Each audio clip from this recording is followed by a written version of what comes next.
Gapuanan iti pwersa nga imbalikas ni Angelita Aguilar nga innala ni Police Inspector Andrew Rabang ken ni Police Officer 3 Victorino Kasugo Rabi iti Oktubre 18, 2010 agarop alas 8 iti Rabi iti mismo nga Metro Bigan Cooperative Hospital ket ita nga insigida da nga kinemmeg iti kaming iti kapulisan ti Ili Abantay ni Arcadio Madriaga kalpasan nga rod maysa nga joint affidavit of arrest iti inyatnag iti PNP Bantay kontra ken ti suspect ani Madriaga aditan nga pinirmaan ni SPO4 Francis Patak Paras, SPO4 Celso Ojeda, PO3 Joel Molina, PO3 Michael Criste, PO1 Randy Patron.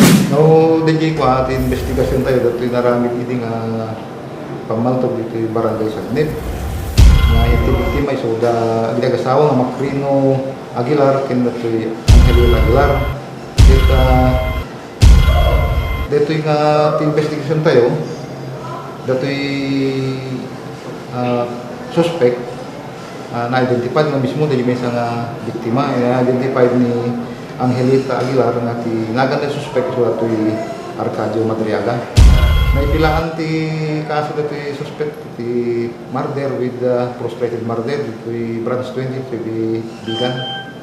Kaya dito yung kwada ito yung suspect at na itang nakabalo dito yung provincial jail.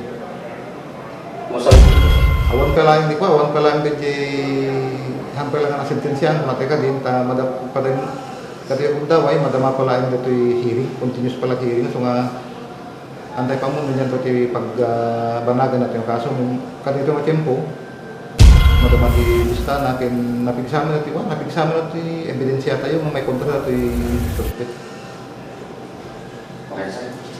Jay ngarod sir iti pangarod impanda di jay nga inimbestigaran dangar di jay provincial jail ay jay nanagan na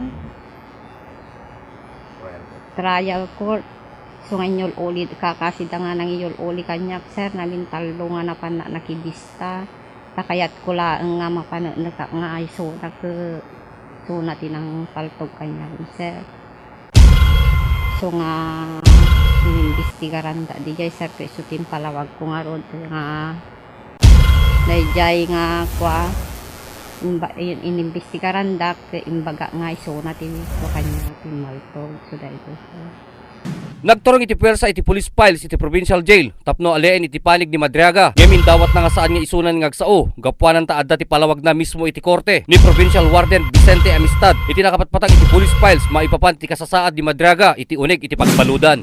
Naikomit kanyak ni Arcadio Madriaga iti January 18, 2011 by Judge Nida Alejandro. Murder with frustrated murder. Ada lagi jay court hearings na idi kalkalabes nga bulan ada lagi jay talo nga beses pa yan ti court hearing ti mesa nga idi last month. Tikat na sa retain kasla speedy trial dito magmagna kanya na. Ken kadarato ada lagi court duty na ada lagi jay kakadwa tayo when provincial guard nga mang-escort lata kanya na mapanyan ti korte nga pagkabistaan na.